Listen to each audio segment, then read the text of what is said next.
जय हिंद, नमस्कार, आदाब, सत श्री अकाल। सभी को गुड इवनिंग।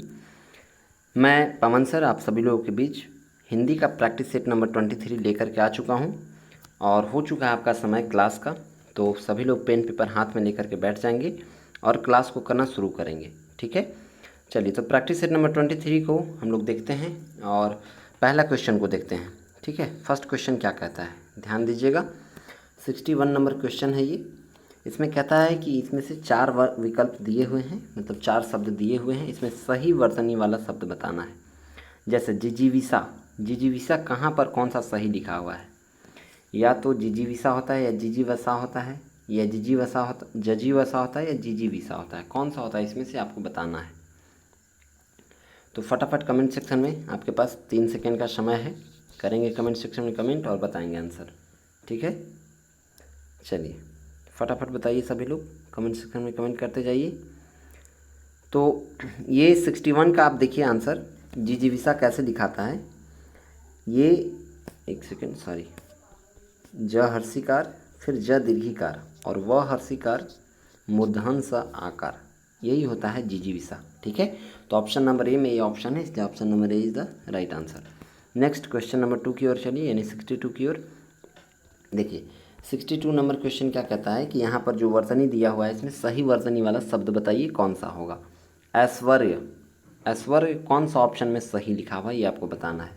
3 सेकेंड आपको इसके लिए भी समय मिलता है, आप आंसर कीजिए 3 सेकेंड के अंदर में, जल्दी जल्दी। ऐश्वर्य कौन सा सही लिखा हुआ है? ठीक है, चलिए आपका समय होता है ख़त्म। अब मैं बताता हूँ ऐश्वर्य कौन सा सही लिखा हुआ है। देखिए इस तरह से अगर लिखा हुआ ऐश्वर्य है ना, ऐसे ऐश्वर्य, तो ये जो ऐश्वर्य होता है ये एकदम राइट आंसर होता है, इसलिए option number D is the right answer. ठीक है, नेक्स्ट 63 की ओर बढ़िए। 63 नंबर क्वेश्चन क्या कहता है, ध्यान से देखिएगा। ये कहता है कि हमारे देश की खेल संस्थाओं को लाल फीताशाही के खाली स्थान से मुक्त करना बेहद ज़रूरी है ना। हमारे देश की खेल संस्थाओं को लाल फीताशाही के किससे मुक्त करना बेहद ज़रूरी है ये आपको बताना है, बताइए।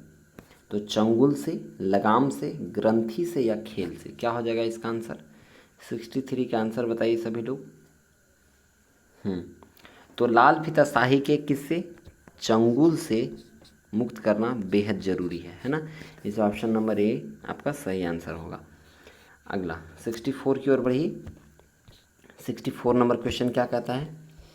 ये कहता है कि मनुष्य अपने अच्छे कार्यों से सम्मान खाली स्थान करता है। क्या करता है? करता है, सम्मान अर्जित करता है, या मर्जित करता है, सृजित करता है, या निंदित करता है? बताइए। अपने अच्छे कार्यों से मनुष्य सम्मान क्या करता है? चलिए आपका समय होता है खत्म। तो अच्छे कार्यों से अपना सम्मान को लोग क्या करेगा? अर्जित ही तो करेगा, कमाएगा ही तो। अच्छा कार्य करेगा तो कई लोग उसे उसका नाम लेंगे, है ना। तो वो एक सम्मान अर्जित करता है कई लोगों के बीच अपना। ऑप्शन नंबर ए आपका सही होगा। 65 की ओर बढ़िए। 65 नंबर क्वेश्चन क्या कहता है? 65 नंबर कहता है कि इनमें से कौन सा शब्द वृक्ष का पर्यायवाची शब्द है? वृक्ष का पर्यायवाची इनमें से कौन सा है ये आपको बताना है। मतलब वृक्ष इनमें से किसको कह सकते हैं? द्रुम को, केहरी को, हलफ को, या कांति को? किसको वृक्ष कहा जाता है ये आपको बताना है। देखिए आपका समय होता खत्म। तो वृक्ष को हम लोग एक और चीज़ कह सकते हैं, द्रुम। क्या कहा जा सकता है? द्रुम। ये पहले क्वेश्चन हम बता चुके हैं, पिछले प्रैक्टिस सेट में आया हुआ है क्वेश्चन। ठीक है, मैं वहाँ करवाया हुआ हूँ तो ये वहाँ पर मिला हुआ है। नेक्स्ट 66 की ओर बढ़िए। 66 नंबर क्वेश्चन क्या कहता है? देखिए 66 भी यही कहता है कि इनमें से कौन सा शब्द यज्ञ का पर्यायवाची है? यज्ञ का पर्यायवाची, जो हवन जिसमें आप करते हैं, जो नहीं कहते हैं यज्ञ कर रहे हैं, तो उसी यज्ञ का पर्यायवाची कौन सा होगा? बताइए, जल्दी जल्दी सभी लोग आंसर करेंगे कमेंट सेक्शन में। तो देखिए यज्ञ को हम लोग एक और चीज़ कह सकते हैं, अनुष्ठान कह सकते हैं। क्या कह सकते हैं? अनुष्ठान। तो option number A B C नहीं है, ऑप्शन नंबर डी आपका सही आंसर है। नेक्स्ट आगे बढ़िए। 67 नंबर क्वेश्चन क्या कहता है? कहता है यह अपने कार्य में समर्थ है। यह अपने कार्य में समर्थ है। इन चार शब्दों में से एक शब्द कोई इसका पर्याय कहलाएगा, समर्थ का, है ना। क्या लिखा है? काले शब्दों के पर्याय के लिए। तो काला शब्द ये समर्थ जो है, इसका क्या पर्यायवाची इसमें होगा, ये आपको बताना है। बताइए 67 नंबर का आंसर सभी लोग, जल्दी जल्दी। चलिए, तो समर्थ का अर्थ मतलब क्या होता है? समर्थ का मतलब होता है सक्षम होना। क्या होना? सक्षम होना। तो आप समर्थ हैं, है ना। चलिए आगे बढ़िए। 68 नंबर क्वेश्चन क्या कहता है? कहता है नीचे दिए गए शब्दों का वह जोड़ा चुनिए जो एक दूसरे शब्द का विलोम नहीं हो। विलोम नहीं है उस शब्द को बताना है आपको। बताइए, जल्दी जल्दी बताइए। 3 सेकेंड का समय इसके लिए आपके पास है। बताइए क्या होगा आंसर। देखिए अब मैं बताता हूँ, आपका समय होता है ख़त्म। तो 68 नंबर का क्या हो जाएगा? देखिए, निंदय स्तुत का पर्यायवाची है ना, एक दूसरे का विलोम है। निषिद्ध भी विहित का है, लेकिन निर्मल का क्या होता है? अमल नहीं होता है। निर्मल का क्या होता है? अमल नहीं होता है। इति का अर्थ होता है ना। तो option number C is the right answer. Next अगला 69 का बताइए। 15 दिन में एक बार छपने वाली पत्रिका को कहा जाता है, क्या कहा जाता है? ये आपको बताना है। 15 दिन में अगर कोई एक बार पत्रिका छप रहा है तो उसे क्या कहेंगे? साप्ताहिक पत्रिका कहेंगे, या मासिक कहेंगे, या पाक्षिक कहेंगे, या वार्षिक कहेंगे? बताइए, जल्दी जल्दी बताइए फटाफट। 69 का आंसर कीजिए सभी लोग। 69 का देखिए, आपका समय होता है ख़त्म। अब मैं बताता हूँ। तो साप्ताहिक तो जो 7 दिन में छपता है उसको कहते हैं हम लोग। मासिक जो 1 महीना में छपता है उसे कहते हैं, है ना। वार्षिक जो 1 वर्ष में छपता है उसे कहते हैं। तो पाक्षिक किसको कहेंगे? 15 दिन में छपने वाली जो पत्रिका होती है उसे हम लोग पाक्षिक कहते हैं। ठीक है, चलिए नेक्स्ट अगला क्वेश्चन 70 नंबर कहता है कि थोड़ा जानने वाला के लिए एक शब्द चुनिए। थोड़ा जानने वाला, इसे हम लोग क्या कहेंगे? थोड़ा जानने वाला, बताइए ज़रा। 70 नंबर क्वेश्चन का आंसर कीजिए सभी लोग और बताइए थोड़ा जानने वाला का को क्या कहते हैं। चलिए, तो ये आपका समय होता है ख़त्म। थोड़ा जानने वाले को हम लोग अल्पज्ञ कहते हैं। क्या कहते हैं? अल्पज्ञ। नेक्स्ट 71 नंबर क्वेश्चन देखिए, इसमें कहता है मोक्ष की कामना करने वाला। इस वाक्यांश के लिए एक शब्द दीजिए, क्या होगा? बताइए ज़रा। मोक्षकामी होगा, मौक्तिक होगा, या मुमुक्षु होगा, या मुमुक्षी होगा? बताइए। मोक्ष की कामना करने वाला 71 का, जल्दी जल्दी बताइए सभी लोग। चलिए, तो मोक्ष की कामना करने वाला को हम लोग मुमुक्षु कहते हैं। ठीक है, option number C is the right answer. 72 की ओर बढ़िए। किसी बात को समझने के लिए दिया गया उदाहरण, एक शब्द में इसका एक वर्ड में आपको बताना है, क्या होगा इसका आंसर? किसी बात को समझाने के लिए दिया गया उदाहरण को क्या कहते हैं? दृष्टिकोण, उपालंब, भूमिका, या दृष्टांत? 72 का आंसर जल्दी जल्दी बताइए, आपके पास 3 सेकेंड का समय है ना। देखिए, तो किसी बात को समझाने के लिए जो उदाहरण दिया जाता है उसे हम लोग दृष्टांत कहते हैं। क्या कहेंगे? दृष्टांत। नेक्स्ट आगे, दृष्टिकोण तो नज़रिया को कहते हैं हम लोग, कैसा दृष्टिकोण है, कैसा नज़रिया अपना रहा है वो, है ना। अगला 73 का बताइए। 73 का आंसर कीजिए जल्दी जल्दी। आंखें दिखाना, इस मुहावरे का अर्थ आपको बताना है। आंखें दिखाना। चलिए, तो 73 का आंखें दिखाना का मतलब क्या होता है? धमकाना। नहीं किसी के तक आंख का दिखा रहे हो, मतलब तुम हमें धमकी की नज़र से देख रहे हो, है ना। तो आंखें दिखाना इसका मतलब क्या हुआ? धमकी देना या धमकाना। नेक्स्ट 74 का आंसर क्या होगा, बताओ ज़रा। इसमें आपको त्रुटि वाला बताना है। 74 और 75 ये दोनों में त्रुटियां हैं, गलती को छांटना है। जैसे 4 आदमी ने नगर की यात्रा की, 4 आदमी ने नगर की यात्रा की, बताइए। तो 4 आदमी, आपका समय जल्दी जल्दी बताइए, ख़त्म हो रहा है, 3 सेकंड का समय है, जल्दी जल्दी बताइए क्या हो जाएगा आंसर। देखिए बाबू, 4 आदमी ने नगर की यात्रा की, इसका मतलब ये हो गया, कहने का मतलब है कि यहाँ पर 4 आदमी ने नहीं होना चाहिए था, 4 आदमी ने नगर की यात्रा। ने जो है वो एक आदमी के लिए यूज होता है, जैसे किसी के लिए, जैसे राम ने ये रावण का वध किया, है ना। इसी तरह से तो जिसके एक व्यक्ति के लिए यूज होता है वहाँ ने का यूज हो जाएगा, है ना। तो यहाँ पर ये गलत है, इसलिए ऑप्शन नंबर ए ही गलत है। नेक्स्ट, अगला क्वेश्चन 75 नंबर।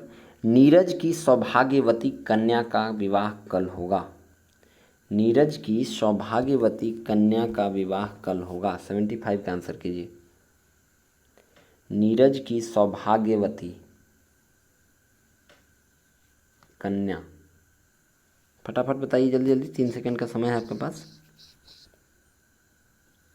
देखिए बाबू, जितने भी लोग हैं समझिए इस बात को कि नीरज तो एक पुल्लिंग है ना। तो यहाँ की तो होगा नहीं, सबसे पहली बात तो पहला ही यहाँ पर खत्म हो गया। सौभाग्यवती, नीरज की सौभाग्यवती थोड़ी, सौभाग्य कन्या के लिए है ना। सौभाग्यवती नीरज नहीं है, नीरज पुल्लिंग है, ठीक है। तो यहाँ ये नहीं होना चाहिए था, ऑप्शन नंबर 1 गलत है। 75 हो गया। 76 से 80 तक आपका अब क्या है, तो आपको देखने को मिलेगा गद्यांश, इसी का आंसर बताना है। जैसे 76 का मैं थोड़ा जूम कर देता हूँ जिससे आपको पता चले। चलिए पहले गद्यांश को पूरी अच्छा से पढ़ेंगे हम लोग, उसके बाद आंसर करेंगे, ठीक है। तो कहता है रमणीयता और खाली स्थान नूतनता है, क्या बोला, रमणीयता और खाली स्थान नूतनता अन्योन्याश्रित हैं। रमणीयता के अभाव में कोई भी चीज़ मान्य नहीं होती, है ना। तो रमणीयता और क्या होना चाहिए था यहाँ पर, option number A, sorry question number A first का क्या हो जाएगा। तो देखिए यहाँ पर रमणीयता और क्या होना चाहिए था, हम लोग 76 का आंसर देखेंगे। तो रमणीयता और ऑप्शन में बताइए, और नित्य, रोज या नई या नूतन। तो रमणीयता, और जब भी रमणीयता का बात किया तो वहाँ पर कोई भी चीज़ को आपको ये दिखाने को बोल रहा है कि आपको प्रतिदिन की ओर, है ना, प्रतिदिन। तो प्रतिदिन मतलब हम आप नित्य कह सकते हैं। तो रमणीयता और नित्य, है ना, option number A is the right answer. Next, अगला क्या है, 77 नंबर क्वेश्चन। तो 77 का हम लोग ऊपर अच्छे से पढ़ते हैं। पहले देखिए, जैसे हम यहाँ से पढ़ते हैं कि सड़ी गली मान्यताओं से जकड़ा हुआ समाज जैसे आगे बढ़ नहीं पाता, वैसी ही पुरानी खाली स्थान और शैलियों के परंपरागत लीक पर चलने वाली भाषा भी जीवन को गति देने में प्रायः असमर्थ ही रह जाती है, ठीक है। तो क्या चीज़, वैसी पुरानी क्या, तो सड़ी गली मान्यताओं से जकड़ा हुआ समाज जैसे आगे बढ़ नहीं पाता, वैसे ही पुरानी क्या चीज़, तो पुरानी आप कह सकते हैं कि रीति रिवाज जो होता होगा, जो भी चीज़ होता होगा, जैसे पुरानी क्या, तो पुरानी ऑप्शन यहाँ दिया हुआ है। अच्छा, पुरानी तरकीबों या करतूतों या रीतियों या इरादों, तो पुरानी रीतियों से समाज जो है सो आगे नहीं बढ़ पाता, क्योंकि अब लोग नए नए सोच को, नए नए चीज़ों को आगे बढ़ाने का प्रयास कर रहे हैं। नई टेक्नोलॉजी, नया कार्य क्षेत्र, हर जगह नया रणनीति, है ना, सब चीज़ नया नया है। तो पुरानी रीतियों से समाज पीछे जा रहा है। अगला 78 की ओर बढ़ते हैं। चलिए 78 में हम लोग देखेंगे कि भाषा समुचित युग चेतना को अभिव्यक्ति का एक सशक्त माध्यम है, और ऐसी सशक्तता तभी तक अर्जित कर सकती है जब वह अपने युगानुकूल सही खाली स्थान को ग्रहण कर ले। तो युगानुकूल किसे ग्रहण कर ले भाई, मतलब युग के अनुकूल, है ना, युगानुकूल कहते हैं उसे। तो युग के अनुकूल किसको ग्रहण कर ले, तो बातों को ग्रहण कर ले, मुहावरों को ग्रहण कर ले, लोगों को या जनों को। तो देखिए युग अनुकूल जो मुहावरा, जो बातें होती है ना, बातें नहीं, उसके प्रति जो मुहावरा, जैसे कई सारे युग में, अपने अपने युग में, अभी क्या है, अभी जो हम लोग से पीछे वाला जो जनरेशन है, उस जनरेशन में आपको कई सारे मुहावरों से ही बात को तोला जाता है, किसी भी चीज़ को रिप्रेजेंट मुहावरों से किया जाता है। तो ये कहा कि युगानुकूल मुहावरों को चुन लेना चाहिए। तो option number B is the right answer. Next 79 की ओर बढ़िए, ऊपर फिर से हम लोग आते हैं यहाँ पर और अगला पैराग्राफ को पढ़ते हैं। जैसे यहाँ हमको पहुँचना है, तो हम लोग कहाँ से पढ़ना, जैसे यहाँ शुरू करते हैं। तो कभी कभी अन्य संस्कृतियों के प्रभाव से और अन्य जातियों के संसर्ग से भाषा में नए खाली स्थान का प्रवेश होता है। नए किसका प्रवेश होता है भाई, नए किनका प्रवेश होता है, 79 को हम लोग देखिए। तो नए लोगों का प्रवेश होता है, या हौसलों का, या शब्दों का, या अर्थों। तो भाषा में ना ही लोग प्रेजेंट होंगे, ना ही हौसला प्रेजेंट होगा, ना ही अर्थ प्रेजेंट होगा। भाषा में जब भी प्रेजेंट होगा तो उसमें शब्द का ही जलवा रहेगा, है ना। तो option number C is the right answer. Next and last question, अगला आपका लास्ट क्वेश्चन है, इसको आप ध्यान से देखिए। तो यहाँ पर हम लोग क्या करेंगे, आगे पढ़ेंगे। जैसे भाषा म्यूजियम की वस्तु नहीं है, उसकी स्वतः सिद्ध एक सहज गति है जो सदैव खाली स्थान नूतनता को ग्रहण करने चलती है, कर चलने वाली है ना। जो सदैव किसे, तो सदैव किस नूतनता को, आप ये देखिए, सदैव किस नूतनता को हम कह सकते हैं, तो रोज नूतनता को, नित्य को, हर दिन को, या नई को। तो हमने क्या बताया था अभी थोड़ा देर पहले, नित्य, वहाँ पर नूतनता के साथ क्या है, नित्य। तो option number B is the right answer, ठीक है। तो ये था आपका टोटल 80 क्वेश्चन जो आप लोगों ने देखा, ठीक है। और SSC GD का यही क्लास था, 23 नंबर प्रैक्टिस सेट। और एक आपको मैं सूचना दे देना चाहता हूँ फीडबैक से पहले, कि आज रीजनिंग का जो क्लास है ना, वो रीजनिंग का क्लास आज क्लोज रहेगा, है ना। रीजनिंग का आज क्लास क्या रहेगा, क्लोज रहेगा। किसी कारणवश आज आपका क्लास मैं नहीं ले पाऊँगा, है ना, रीजनिंग का। लेकिन कल से क्लास कंटिन्यू रहेगा। तो आज जो है सो आप लोग का क्लास संभवतः हिंदी का मैं ले पाया, तो मैं वो भी समय निकाल करके ले लिया। बाकी आज आपका रीजनिंग का क्लास क्लोज रहेगा। आप लोगों को उसका प्रैक्टिस सेट जो है सो मैं कल करवा दूँगा, आप निश्चिंत रहिए, है ना। तो आज यहीं तक। और जैसा कि मैं हर बार लास्ट में पूछता हूँ कि 40 में कितना मार्क्स आपका आया है, ये आप कमेंट सेक्शन में कमेंट कर देंगे। और वीडियो अच्छा लगा हो तो आप इसे लाइक कर दें, अपने साथियों में शेयर कर दें, और चैनल पर नए हो तो आप सब्सक्राइब कर दें, ठीक है। चलिए साथियों, मिलेंगे कल नेक्स्ट क्लास में। तब तक के लिए सभी को जय हिंद, शुभ रात्रि।